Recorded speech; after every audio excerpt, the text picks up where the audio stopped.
Hello friends, मैं एकता शर्मा और हम पढ़ रहे हैं chapter the ghat of the only word. तो इस चैप्टर के अंदर जैसे बताया गया था कि एक शाहिद आगा नाम का एक व्यक्ति है जो कि मरने वाला होता है और वो कैंसर का ट्रीटमेंट ले रहा होता है और वो अमिताभ घोष को बोलता है कि मेरे जाने के बाद में तुम मेरे बारे में लिखना, और वो उसको यस भी बोल देता है कि हाँ मेरे से जो बेस्ट होगा वो मैं करूंगा। तो इसके बाद में हम पढ़ते हैं, देखो, इन 1998 I quoted a line from the country without a post office in an article that touched briefly on Kashmir. कि 1998 मतलब 1998 के अंदर 1998 के अंदर आई कोटेड मैंने उद्धृत करी थी एक line from the country without a post office in an article, कि एक आर्टिकल का नाम था the country without A post office. इस आर्टिकल के अंदर, इस लेख के अंदर मैंने एक लाइन है वो कोट करी थी, उद्धृत करी थी, that touched briefly on Kashmir, जिसने कश्मीर को टच किया था, मतलब जिसमें कश्मीर का थोड़ा वर्णन था। हाँ, ब्रीफली यानी संक्षिप्त रूप से थोड़ा सा उसमें कश्मीर का वर्णन था, उसमें कश्मीर का टच था। At the time all I knew about Shahid was that he was from Srinagar and had study in Delhi. कि at the time all I knew about, कि एट द टाइम मतलब उस समय, आई न्यू मतलब मैं जानता था, एट द टाइम ऑल मतलब उस समय मैं जानता था किसके बारे में, अबाउट शाहिद के बारे में मैं उस समय जानता था। Was that he was from Srinagar, कि वो श्रीनगर से था, and had study in Delhi, और वो दिल्ली में स्टडी कर चुका था, मतलब दिल्ली में वो स्टडी करने के लिए आया था या अध्ययन कर चुका था। I had been at Delhi University myself, कि मैं भी दिल्ली यूनिवर्सिटी में खुद रह चुका था। ये जो अमिताभ घोष है वो खुद भी दिल्ली यूनिवर्सिटी में रह चुके थे। But although a time they had briefly overlapped we had never met, कि बट लेकिन ऑल्दो यद्यपि a time they had briefly overlapped, कि हमारा जो समय था वो ब्रीफली मतलब बहुत कम ही समान था, मतलब हमारा समय वो लगभग अलग अलग रहा था। Then we had never met, तो हम कभी भी नहीं मिले थे, मतलब क्योंकि समय एक सा नहीं रहा तो वो आपस में मिले नहीं थे।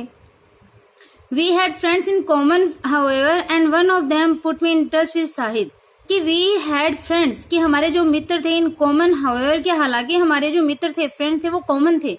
एकदम मतलब एक जैसे थे, सेम फ्रेंड हमारे थे, तो हमारे सामान्य दोस्त थे। एंड वन ऑफ देम, और उनमें से एक ने put me in touch with Shahid, उसने मुझे शाहिद से टच करवाया, मतलब शाहिद से मुझे मिलवाया। तो हमारे फ्रेंड है वो कॉमन थे, सामान्य थे, और उनमें से एक ने मुझे शाहिद से मिलाया। In 1998 and 1999, we had several conversations on the phone and even met a couple of times. कि 1998 और 1999 के अंदर we had several conversation on the phone, कि हमने कई बार फोन पे कन्वर्सेशन किया, हमने फोन पे कई बार बात करी। and even met a couple of times, और a couple of times मतलब 2 बार हम मिले। couple means जोड़ा होता है एक, तो हम 2 बार मिले, यहाँ तक कि हम 2 बार मिले और फोन पे कई बार बातें हुई। But we were no more than acquaintances until he moved to Brooklyn the next year. But लेकिन we were no more than acquaintances, कि हम acquaintance के बजाय ज्यादा नहीं थे, मतलब हमारा बस परिचय ही हुआ था, उस परिचय के बजाय हम कुछ ज्यादा नहीं था हमारे बीच में, सिर्फ एक acquaintances या परिचय ही हमारे बीच में था कि ये शायद है, मैं अमिताभ हूँ। Until he moved to Brooklyn the next year, कि अगले साल जब तक वो ब्रुकलिन में नहीं चला गया, ब्रुकलिन मूव नहीं कर गया था, तब तक हमारे बीच एक्वेंटेंस से ज्यादा कुछ नहीं था, परिचय से ज्यादा। Once we were in the same neighborhood, we began to meet for occasional meals and quickly discovered that we had a great deal in common. तो once एक बार we were in the same neighborhood, हम same neighbourhood में थे, एक ही पड़ोस में थे। We began to meet for occasional meal, हम जो occasional मतलब कभी कभार हम भोजन पे began to meet मिलना हमने शुरू कर दिया। And quickly discovered that, और हमने quickly मतलब जल्दी से हमने डिस्कवर कर लिया, पा लिया, खोज लिया that की we had a great deal in common, कि हमारे अंदर ग्रेट डील इन कॉमन मतलब बहुत सी चीज है वो हमारे बीच में कॉमन है, मतलब एक जैसी हमारे बीच में बहुत सी चीजें। तो जब वो मिले थे कई बार तो उनको पता चल गया कि हमारे बीच में जो कई बातें हैं वो कॉमन थी। By this time of course Shahid condition was already serious, कि by this time of course की वास्तव में उस समय तक, बाय दिस टाइम यानी इस समय तक वास्तव में जो शाहिद की जो कंडीशन थी वो पहले से ही सीरियस थी, मतलब गंभीर हो चुकी थी उसकी हालत। Yet his illness did not impair the progress of our friendship, कि yet फिर भी जो उसकी बीमारी थी उसने did not impair मतलब बाधा नहीं डाली थी the progress of our friendship, कि हमारी फ्रेंडशिप की जो प्रोग्रेस हो रही थी, जो प्रगति हो रही थी, उसमें उसकी बीमारी ने इम्पेयर नहीं किया, बाधा नहीं डाली। We found that we had a huge roster of common friends in India, America and elsewhere, कि we found हमने पाया, हमें पता चला कि we had a huge roster मतलब एक बड़ी सी रोस्टर सूची होती है, लिस्ट, तो हमारे पास में एक बड़ी सूची थी ऑफ कॉमन फ्रेंड के सामान्य मित्रों की इन इंडिया, भारत में, अमेरिका में और भी दूसरी जगह, मतलब और भी कई जगह, इनके अलावा और भी कई जगह सामान्य मित्रों की हमारे पास एक बड़ी सूची थी। तो उनके कई मित्र वो सेम थे। We discovered a shared love of rogan josh, Roshanara Begum and Kishore Kumar. कि we discovered a shared love कि हमारा बीच में डिस्कवर मतलब हमने पाया, शेयर्ड लव मतलब जो हमारे दिलों में जो प्यार था उसको पाया। किसके प्रति? रोशन जोश के प्रति, रोशनारा बेगम के प्रति और किशोर कुमार के प्रति। रोगन जोश है, ये आर कैपिटल होगा, रोगन जोश, रोशनारा बेगम एंड किशोर कुमार, इनके प्रति हमारे मन में जो प्रेम था, जो शेयर लव मतलब जो हमारे अंदर जो प्रेम था इनके प्रति, वो हमने डिस्कवर किया, वो हमें पता चला।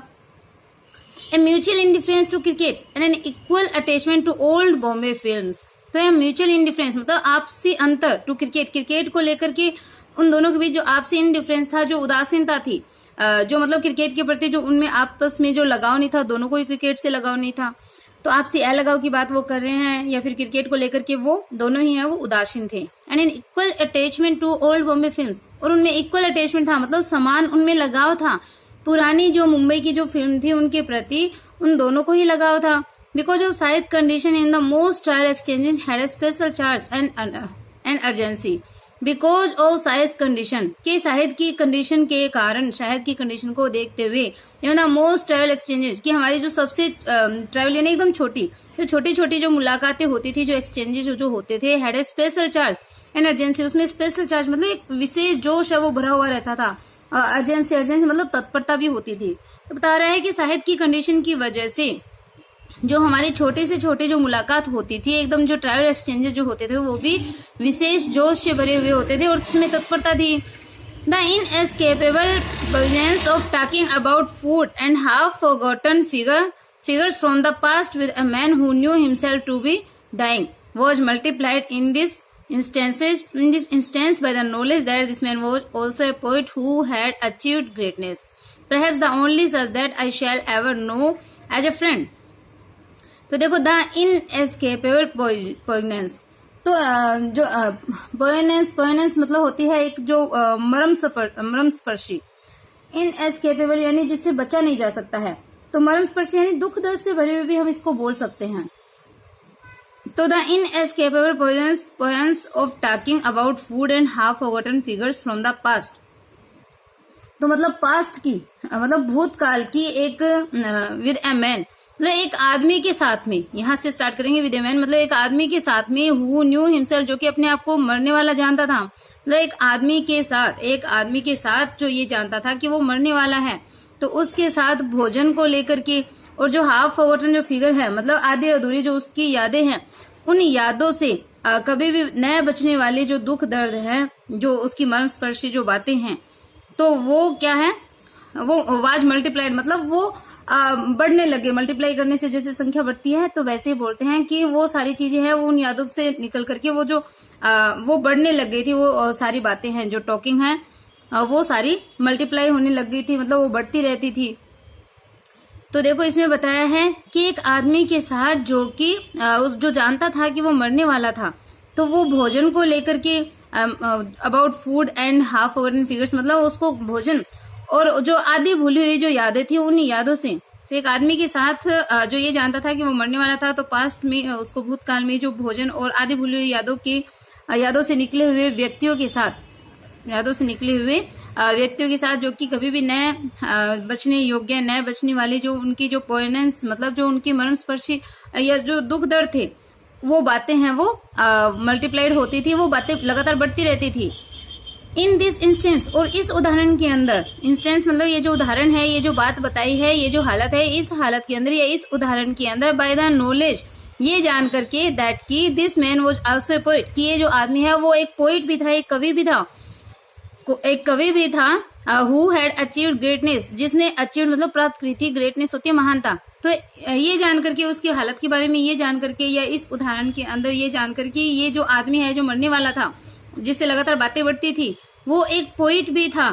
We who had achieved greatness, जिसने ग्रेटनेस अचीव करी थी, जिसने महानता प्राप्त करी थी। तो परहैप्स शायद the only such that I shall ever know as a friend, कि द ओनली सच दैट मतलब ये शायद ही ऐसा एक व्यक्ति था जिसको कि I shall ever know as a friend, जिसको मैं एक मित्र के रूप में जानूंगा।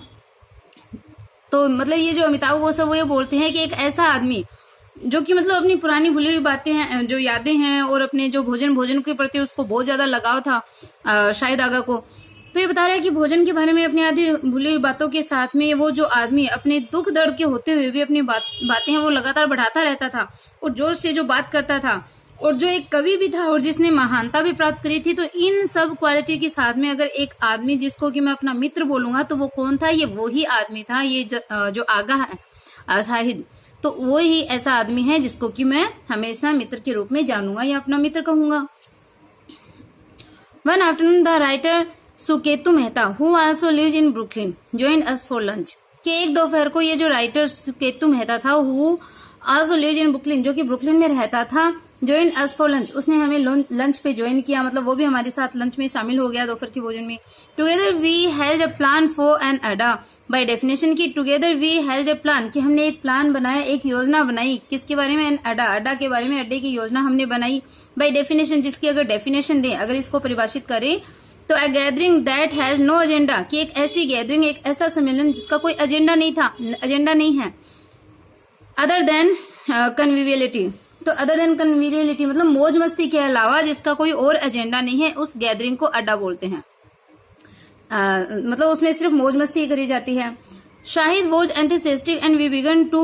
मीट रेगुलरली, तो शाहिद है वो एंथुसियास्टिक था, मतलब एकदम जोश से ऊर्जा से भरा हुआ था, और हमने रेगुलरली नियमित रूप से मिलना हमने शुरू कर दिया। From time to time other writer would join us, कि टाइम टू टाइम मतलब समय समय पर जो दूसरे राइटर्स होते थे वो भी हमें ज्वाइन करने के लिए आ जाते। ऑन वन ओकेजन एक crew arrive with a television camera, कि एक अवसर पे, एक अवसर पे एक क्रू, एक जो दल था वो टेलीविजन कैमरा के साथ में वो वहां पे पहुंचा। एक बार एक क्रू पहुंचा, एक दल पहुंचा टेलीविजन कैमरे के साथ में। Shahid was not in the list bit put out, कि Shahid was not in the list bit मतलब थोड़ा सा भी वो कहने में ऐसे चुका नहीं कि आई एम सो सेमलेस, कि मैं बहुत ही सेमलेस हूँ, मैं इतना सेमलेस हूँ कि I just love the camera, कि मैं बस कैमरे को पसंद करता हूँ, कैमरे पर आना मुझे अच्छा लगता है। तो उसने बिल्कुल भी ये कहने से वो चुका नहीं, उसने बोल दिया। तो आगे देखते हैं, Shahid had a sorcerer's ability to transmute the mundane into the magical, कि शाहिद है उसके पास में एक सोर्सर्स एबिलिटी, सोर्सर्स मतलब एक जादूगर की उसके पास में एबिलिटी थी। ट्रांसमेंट मतलब बदलने के अंदर, कायाकल्प करने के अंदर, मेंडन यानी जो सांसारिक चीजें हैं या जो भौतिक चीजें हैं। तो शाहिद के अंदर एक जादूगर की एबिलिटी थी, जब जादूगर जैसी योग्यता थी, उसमें समर्थता थी, जो कि जो दैनिक चीजें होती थी, जो सांसारिक चीजें होती थी, उनको वो मैजिक में चेंज कर देता था, जादू में चेंज कर देता था। Once I accompanied Iqbal, his brother, and Hina, his sister, on a trip to fetch him home from hospital. कि वंस एक बार I accompanied मतलब मैं साथ गया, इकबाल जो कि उसका भाई था और हिना जो कि उसकी सिस्टर थी, हॉस्पिटल से उसे घर लाने की उस यात्रा के दौरान, हॉस्पिटल से उसे घर में फेच होता है लाना, तो हॉस्पिटल से उसे घर लाने की एक ट्रिप में मैं, इकबाल उसके भाई और हिना उसकी बहन के साथ में गया था। दिस वॉज ऑन 21 मई, तो ये 21 मई का दिन था।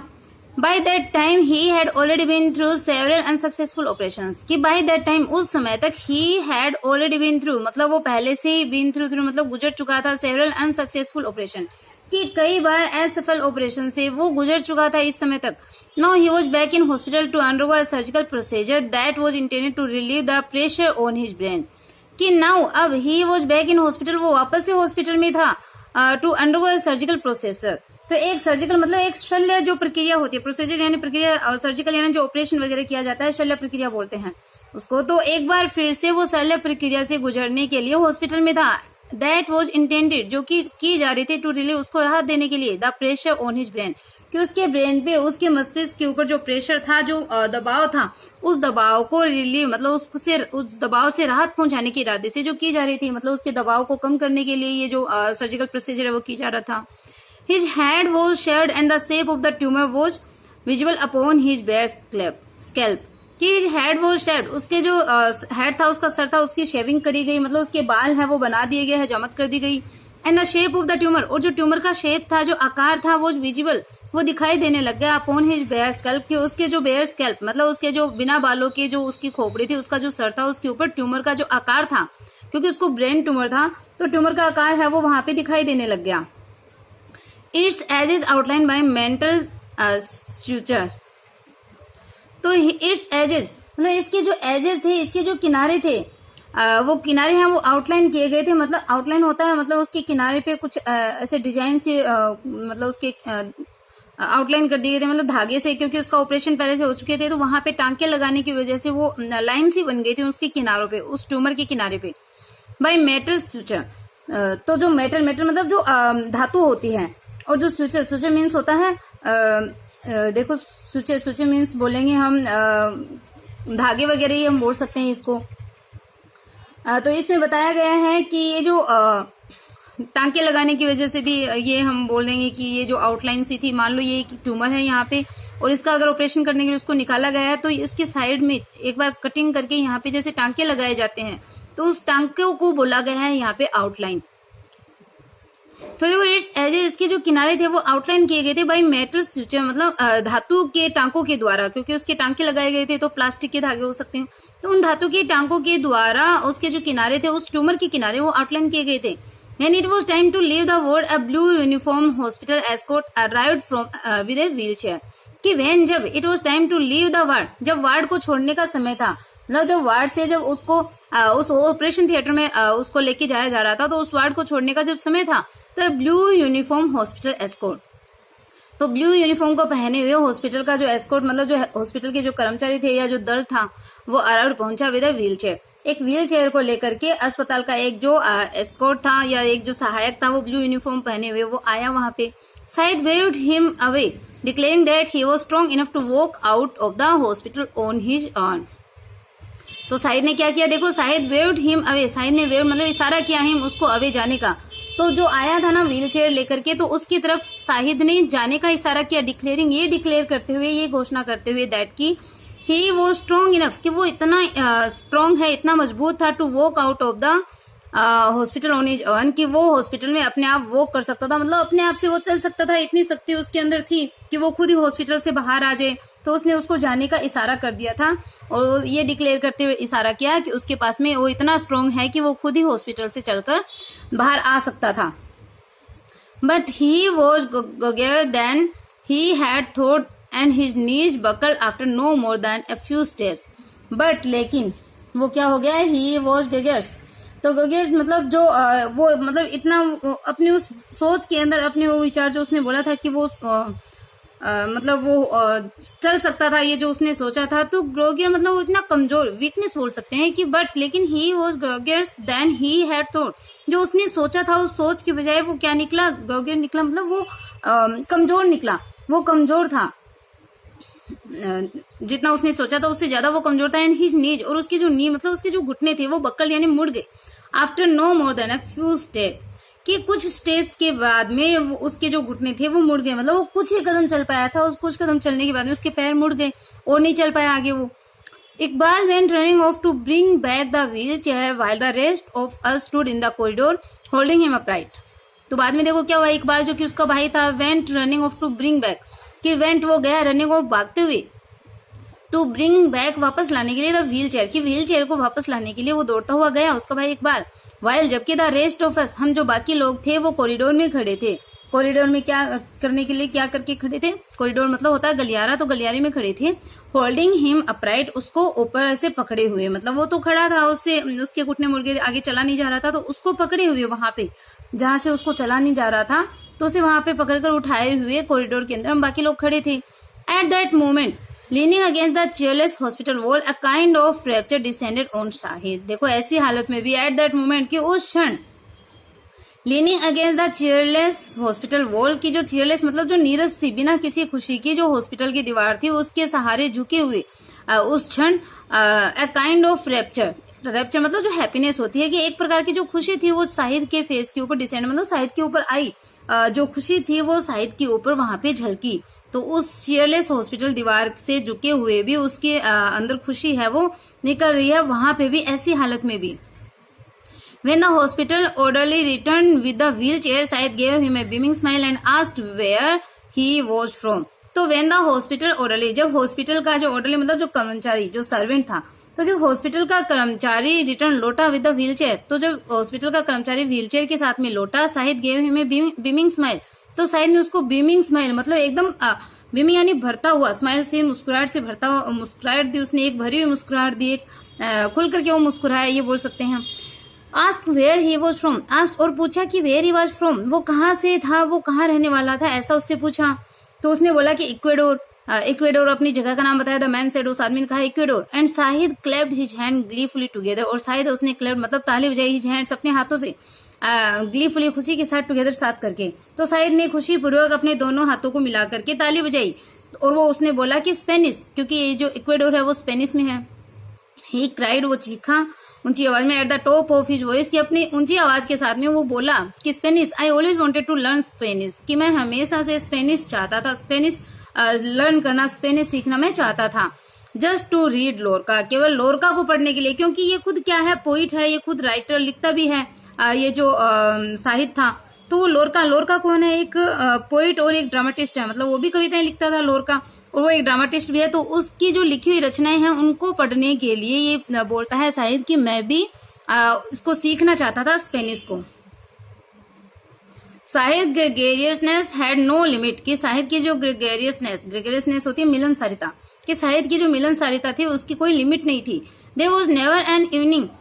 When there wasn't a party in his living room, कि there was never an evening, कि वहां कोई भी ऐसी शाम नहीं होती थी, व्हेन जब there wasn't a party in his living room, जब उसके लिविंग रूम में कोई पार्टी नहीं होती थी। तो ऐसा कोई भी दिन नहीं जाता था कि जब उसके कमरे में पार्टी न हो। I love it that so many people are here, कि आई लव इट, मैं इसको पसंद करता हूँ, मुझे इससे प्यार करता हूँ इस बात से कि so many people are here, कि यहाँ पे इतने सारे लोग हैं। ही टोल्ड मी वंस, एक बार उसने मुझे बताया, आई love it that people come, I love it that, कि मैं इस चीज से प्रेम करता हूँ कि पीपल कम, लोग आते हैं, एंड देयर्स ऑलवेज फूड, और हमेशा यहाँ भोजन करते रहते हैं, तो ये चीज मुझे पसंद है। I love this spirit of festivity, कि ये जो फेस्टिविटी की, हंसी मजाक करने की, ये एक तरीके से त्योहार जैसा आयोजन करने की जो भावना है उसको मैं पसंद करता हूँ, उसको प्रेम करता हूँ उस चीज से मैं।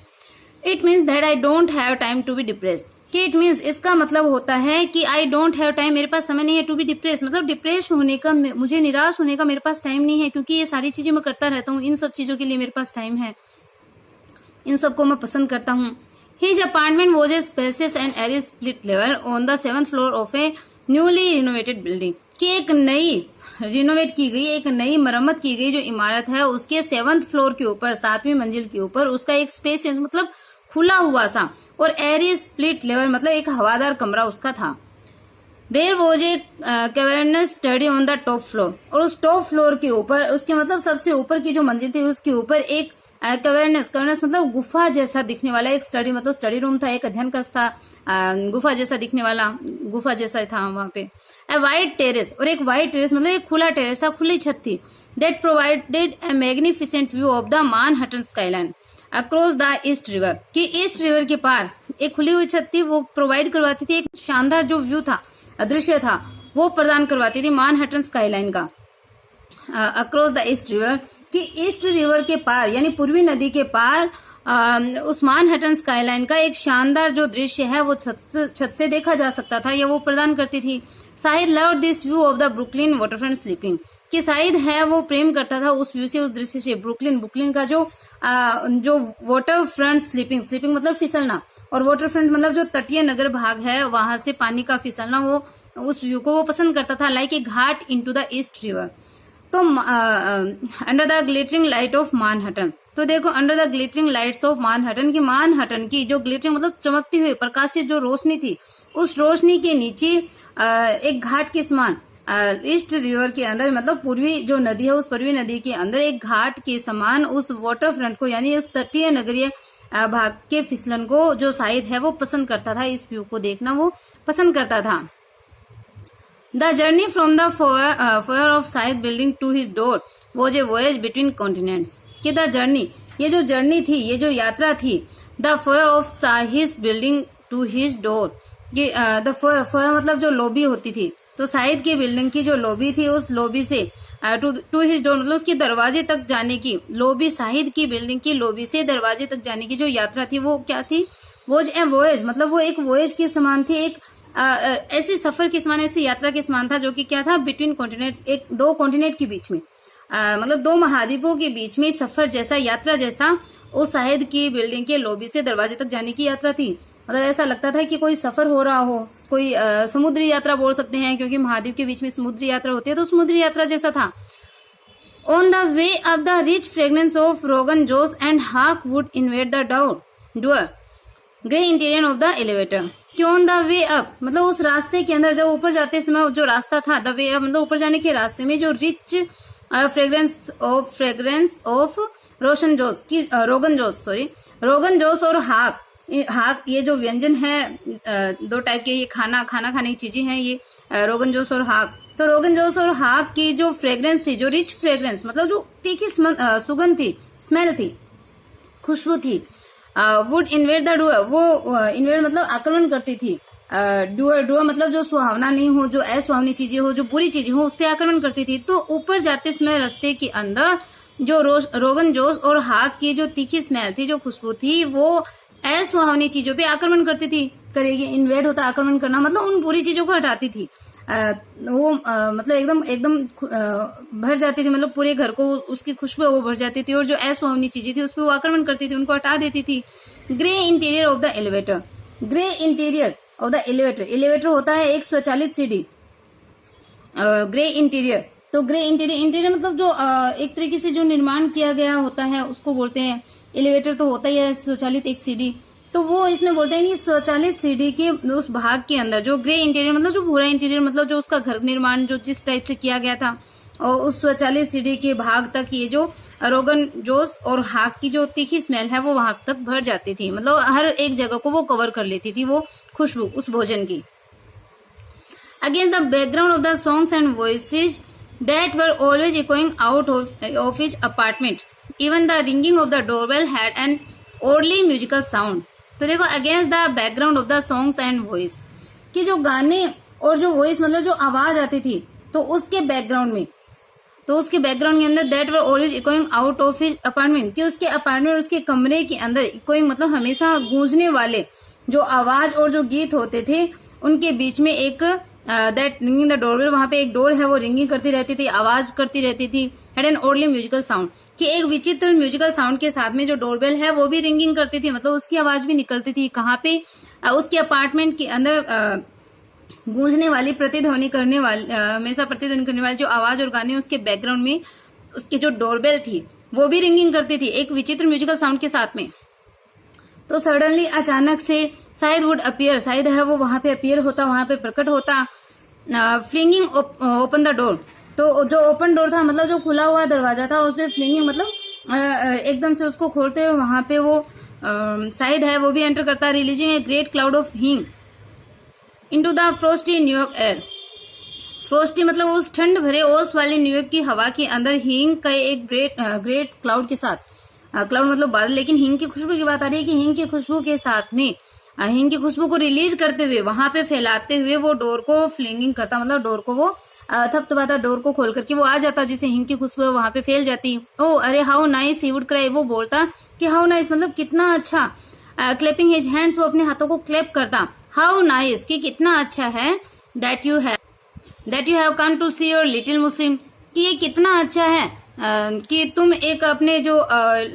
कम to see your little Muslim, की तुम अपने उस लिटिल मुस्लिम से मतलब छोटे से मुस्लिम से तुम मिलने आओ, ये तो ये कितने अच्छे हैं। हाउ नाइस आया था ना, कितना अच्छा कि तुम उससे मिलने आए हो।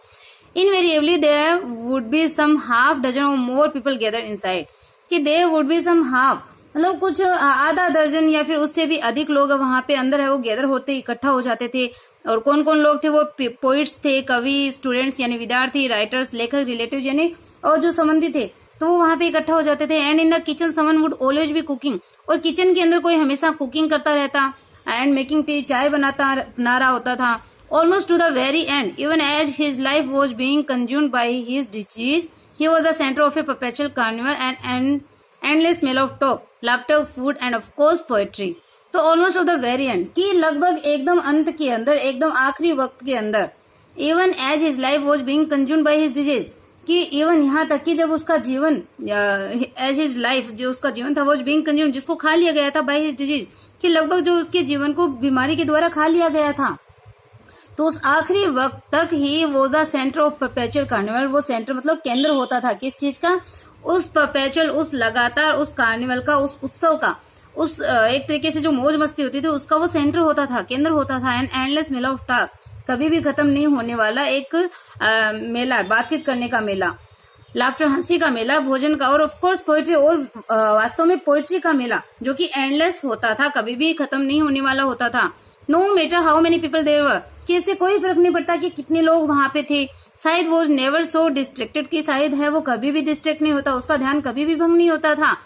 As to lose track of the progress of the evening meal, कि अपने शाम के भोजन की प्रगति के बारे में मतलब क्या बन रहा था इस बात का पता करना, वो भूल जाए इस चीज को, वो लॉस ट्रैक मतलब इस बात से वो भटक जाए, तो इसकी तरफ उसका ध्यान कभी भंग नहीं होता था, वो हमेशा चेक करता था क्या बन रहा है।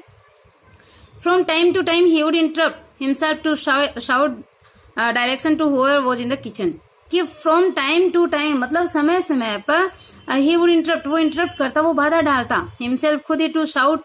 चिल्लाते हुए, डायरेक्शंस मतलब वो डायरेक्शन देता, निर्देश देता, to whoever was in the kitchen, की जो कोई भी किचन में होता तो उसे समय समय पर वो चिल्ला करके निर्देश देते हुए इंटरप्ट करता, उसमें बाधा डालता। यस नाउ, हाँ अब, ऐड द दही नाउ, कि अब दही को ऐड करो, दही को मिला दो। Even when his eyesight was failing, कि इवन यहाँ तक कि जब उसकी आई साइट जो उसकी दृष्टि थी जब वो फॉलिंग हो रही थी, जब कम हो रही थी, उसकी आई साइट जब गिरती जा रही थी, he could tell from the smell alone, तो वो केवल खुशबू से ही बता सकता था exactly which stage the rogan josh had reached, कि पूर्ण रूप से ये जो रोगन जोश नाम की जो चीज है खाने की, वो किस स्टेज तक पहुंच गई, मतलब कहाँ तक पक चुका था, इसकी स्मेल से ही वो बता देता। And when things went exactly as they should, और जब चीजें एकदम पूर्ण रूप से वैसे ही होती थी जैसे कि होनी चाहिए थी, तो he would sniff the air, वो हवा के अंदर स्निफ यानी सूंघता, एंड क्राई आउट लाउड, और तेज आवाज में बोलता कि अरे खाना का क्या महक है, कि खाने की क्या खुशबू है, इस बात को वो बोलता।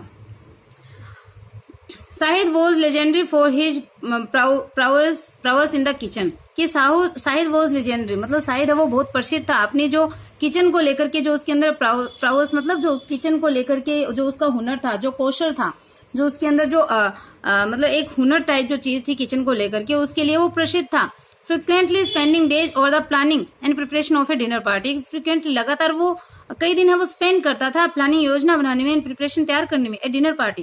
कि लगातार वो डिनर पार्टी की तैयारी करने में और योजना बनाने में दिन है वो व्यतीत करता था, मतलब दिन लगा देता था। It was through one such party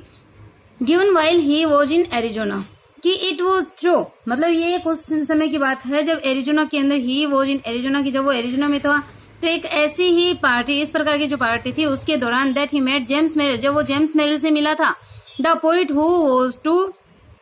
was to radically alter the direction of his poetry. तो ये बताना है कि जब वो एरिजोना में था तो एक ऐसी ही पार्टी के माध्यम से वो गुजरा था, मतलब एक ऐसी ही पार्टी के अंदर वो था जब वो जेम्स मेरिल से मिला था। जेम्स मेरिल कौन था? एक पोइट था, द पोइट, जो कि पोइट था who was to radically alter the direction of his poetry, जिसने अपनी पोएट्री, अपनी जो कविता थी उसके अंदर उसकी डायरेक्शन को उसने रेडिकली मतलब थोड़ा वो उसमें अल्टर होता चेंज करना, तो जिसने अपनी पोएट्री की दिशा में थोड़ा चेंज कर दिया था, उससे वो मिला था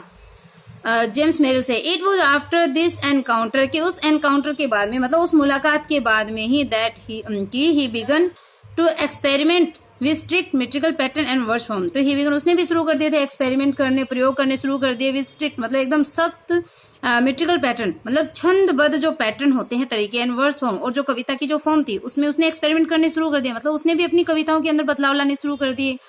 no one had a greater influence on साहित्य पोएट्री देन जेम्स मेरिल, कि no one had a greater influence on साहित्य पोएट्री, कि साहित्य की पोएट्री के ऊपर किसी ने भी इतना बड़ा प्रभाव है, इन्फ्लुएंस यानी प्रभाव नहीं डाला जितना कि जेम्स मेरिल ने डाला। इंडीड वास्तव में, in the poem in which he most explicitly prefigured his own death, I dream I am at the ghat of the only world, he awarded the envy to Merrill, Shahid harsh this is me James the loved one always lives. तो देखो Indeed वास्तव में in the poem, कि उस poem के अंदर, उस कविता के अंदर he most explicitly prefigured his own death, जिसमें उसने अपनी खुद की जो मृत्यु थी उसके बारे में एक्सप्लिट किया था, मतलब अपनी खुद की मृत्यु को एक प्रीफिगर यानी पूर्व कल्पित बना करके उसने अपनी मृत्यु को एक्सप्लिसिटली मतलब पूर्ण से उसने एक्सप्लिट किया था, उसको प्रस्तुत किया था अपनी मृत्यु के बारे में एक कविता के अंदर। उसमें क्या लिखा कि आई ड्रीम, मैं स्वप्न लेता हूँ कि आई am at the ghat of the only word, कि मैं उस ओनली वर्ड के घाट पे हूँ। ही अवार्डेड द एनवी यानी उपसंहार टू मेरिल, और ये जो उपसंहार था उसने मेरिल को, जेम्स मेरिल जो था उसको अवार्डेड मतलब उसको समर्पित किया था। ये जो लाइन उसने लिखी थी खुद की डेथ को लेकर के कि आई dream I am at the ghat of the only word, ये लाइन है वो उसने जेम्स मेरिल को क्या करी थी, उपसंहार ये था, ये अवार्डेड किया था, मतलब समर्पित किया था। तो बोला शाहिद हर्ष, शाहिद चुप रहो, दिस इज मी, ये मैं हूं, James, the loved one always lives, कि द लव्ड मतलब ये जो प्रिय जो है, जो बिलव्ड है, जो लव्ड है उसका जो प्रिय है, वन ऑलवेज लिव्स कि वो हमेशा छोड़कर चला जाता है, उसका जो प्रिय है वो हमेशा छोड़कर चला जाता है। तो आई होप इतना जो चैप्टर है आपको समझ में आया है, पढ़ाया हो, अच्छा लगा है। चैनल को लाइक सब्सक्राइब करना बिल्कुल भी ना भूलें, ज्यादा से ज्यादा अपने फ्रेंड के पास शेयर कीजिए। Okay bye, have a nice day.